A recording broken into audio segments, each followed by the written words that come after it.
Good morning, everyone. Morning. Saturday, the 26th of September. It's 7:45. I bet you were wondering where I was at. Or maybe you weren't. Got a cup of tea brought to me in bed. That's very nice. That's very nice. So I've had my cup of tea, and this seems like a kind of reasonable time to start a Saturday, doesn't it? 7:45. That seems a reasonable time to me. I was going to talk today about exercise and your brain, because I think weekends are a good time, aren't they, to kind of have a bit of a reset, kind of reset yourself mentally, emotionally, physically, that kind of thing, because you should have a little bit more time on a weekend than you do through the week. Although I'm not going to dismiss the need for micro rests and little micro bits of exercise. But I find Saturdays a great time. I'm a big fan of Parkrun, but obviously it's not on at the minute because of the whole COVID situation, which is a real shame. But there it is. But still, those good people at Parkrun have been utilising the hashtag #NotParkrun, which is quite good. So you go out and you still run your Parkrun distance and post your pictures and do all that kind of thing.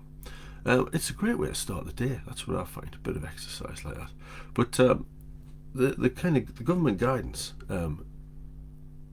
is three different types of exercise. We have to get some aerobic exercise. We have to get breathless a bit, and we have to do some strength exercise, and we have to do some kind of stretching and balance type stuff, because this does us very good. Interestingly, one of the things that I was reading a while back was that we think as we get older, we lose our kind of strength, and it is harder to maintain the kind of same levels of strength as you get older. But this article was saying that actually, as you get older, you can maintain a lot of strength. And what the problem with older people is sometimes they, for very, very many reasons, sometimes ill health or illness or kind of aches and pains, they kind of stop doing as much exercise and as much strength training. But if you continue to do it, you'll continue to maintain some of the benefits of doing those things.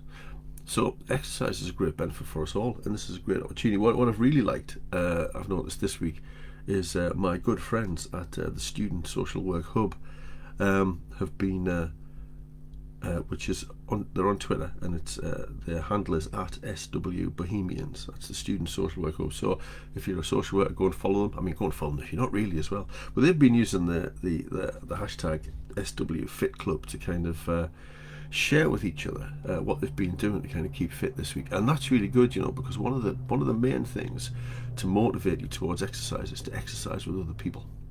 The power of numbers, the power of not wanting to let somebody down, the power of kind of sharing your experiences. They're all good motivators to get you exercising. One of the best things you can do. There are a number of good things you can do to get you going with your exercise. One is to exercise with other people, and the other, I sound like a broken record, but the other is to plan it. Plan when you're going to do your exercise. Figure out when you're going to do it. Write it down. Put it in your diary. And as I've said many, many, many times before, if you plan it and you write it down, you are more likely to do it.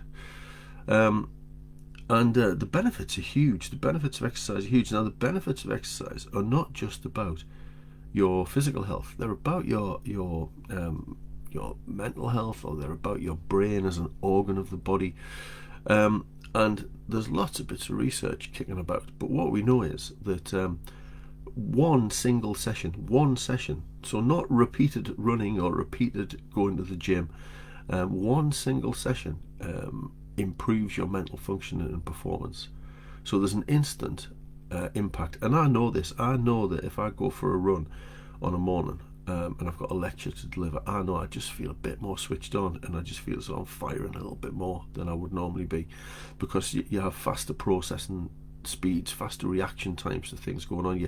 Your head's clear, and you get better memory performance. And I don't know the answer to this, but I think it's, for me, it feels like it's just because I've got everything going. You know, I've got the blood pumping around my body, and blood flow to the brain's an important thing for all of those kind of things that I've mentioned there. So all of that kind of stuff really makes exercise a great tool for improving your mental functioning. A lovely study by Bristol University with their staff there found that by getting people to exercise on a lunchtime, last week I was talking about kind of the importance of exercise at lunchtime. They found that exercise boosted their mood and motivation in the afternoon by about 40-odd%. I mean, that's amazing. And it improved their ability to deal with stress by about 20%. Now, I think that's really important. I think the other thing about lunchtime exercise, digressing, because I was talking about weekend exercise, is it overcomes to an extent that kind of afternoon slump. I find if I do some exercise on a lunchtime, I don't get as bad a kind of slump in the afternoon as I do if I just sit and have something to eat. So it's quite important. So yeah, the other thing that exercise does is it creates something in your brain called brain-derived neurotrophic factor. I suppose the name's not too important. It's what it does. Brain-derived neurotrophic factor kind of helps support the brain in kind of making new connections. So it's really important. One of the things it does help with is your hippocampus. Now, your hippocampus shrinks over time as you get older. I can't remember the exact figures now. I should have really prepared and had them in front of me, but it's a few percent a year your hippocampus shrinks by. And your hippocampus is kind of like the brake to your amygdala. So your amygdala is your fight or flight response. It's the kind of emotional driver, if you like, and your hippocampus kind of applies the brakes to that part of your brain, among many other things, of course. But your hippocampus is instrumental in thinking and memory and all sorts of brain functions. And it shrinks as you get older. It's an inevitable part of aging. Lots of things happen as we age to our bodies. Our bodies are just physical machines. They break down as we get older. We need to do a lot to try and improve that, and we can. But this brain-derived neurotrophic factor is created through exercise. The jury's out on kind of why this works. The science is not clear, but it certainly creates more. And what is found is that people who exercise can offset the reduction in the size of the hippocampus that aging kind of produces. And in some people, actually the size of the hippocampus improves. The hippocampus gets bigger. I mean, we're not talking like, it doesn't suddenly start to burst out your head. It's a small part of your brain, but still, nevertheless, it's an important part. So exercise not only is going to make you feel physically better, not immediately, does it? Because you feel all stiff and knackered. But not true, because there's a thing, isn't there, called the runner's high. You might have heard of that. And that's to do with endorphins coursing around your body that kind of make you feel a whole lot better after you've exercised. But you might be a bit sore and stiff the next day. But overall, exercise is going to improve your physical health. It also improves your emotional health. And I think, because to me, I like walking and I like running and I like cycling. And not so much with cycling when I say this, but with running and walking, if you're in a safe place, you can kind of switch off to everything, can't you? And I like to think of walking and running as kind of meditation in movement, combination. You can switch off, you can just think about individual things, mull something over, or think about nothing. Just put one foot in front of the other, and have a bit of a mindful meditate as you do that. And I think that helps improve the emotional content of your life. So it improves you physically, it improves you emotionally, I believe, and it also improves, as I've just explained, your mental faculties, if you like. So there you go. Do something. I love the government guidance says that some is good, more is better. So there you go. That's true.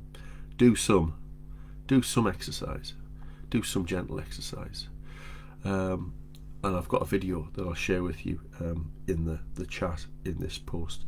Do some exercise, and if you can do more, then that's going to be better for you as well. So good talking to you. Have a good Saturday. Hopefully catch up with you in the morning for a bit of chat. All right, so take care. See you soon.